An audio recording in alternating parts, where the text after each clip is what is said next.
दादा, तुम्ही शिवसेनेत असताना कित्येक वर्ष महानगरपालिकेवरती मुंबईच्या शिवसेनेची सत्ता होती. मात्र ह्या वेळेला दोन्ही ठाकरे बंधू एकत्र आले, मात्र त्यांची सत्ता येऊ शकली नाही. तुम्ही काय कसं विश्लेषण कराल? ते उद्धवला विचारा.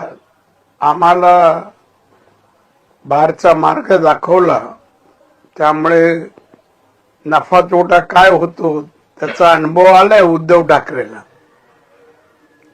आता शिवसेना नावाला आहे फक्त, उद्धव ठाकरेची काय राहिलं नाहीये.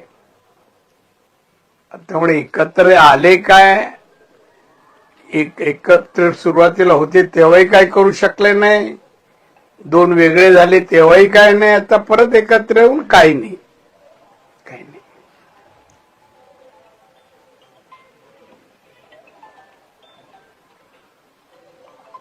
काय नाही सर. देवेंद्र फडणवीस आपले नगरसेवक फोडतील म्हणून एकनाथ शिंदेने आपले नगरसेवक लपवून ठेवले असा आरोप जो आहे तो संजय राऊत करतात. संजय राऊतला आता काय राहिलंय रे, दुसरं काय बोलायला आहे का? आम्हाला लपून ठेवायची काय गरज आहे? कोणाची कोण पळून नेल म्हणून भीती आहे आम्हाला.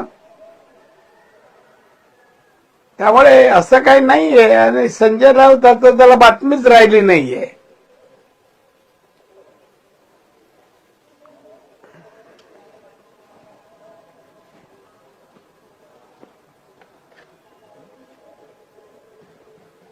दादा, उद्धव ठाकरेंनी असं म्हटलं की देवाची इच्छा असेल तर मुंबईचा महापौर हा आमचा बनतो. आता देवावर हे झालं काय, विसंबून राहिलं. हा, देवाकडे हात जोडले ना आतापर्यंत काही देवासाठी. कसा महापौर आकाशातून येईल की काय? संख्या बघ म्हणा जरा, एवढा फरक कसा का भरून काढणार? त्यामुळे उद्धव ठाकरे आता डिप्रेशन मध्ये गेलेला आहे. आणि त्यामुळे तो जे बोलतोय ते वास्तव नाही आहे. आमची म्हणजे भाजपा आणि शिवसेना आणि अजित पवार राष्ट्रवादी आमची मेजॉरिटी आहे.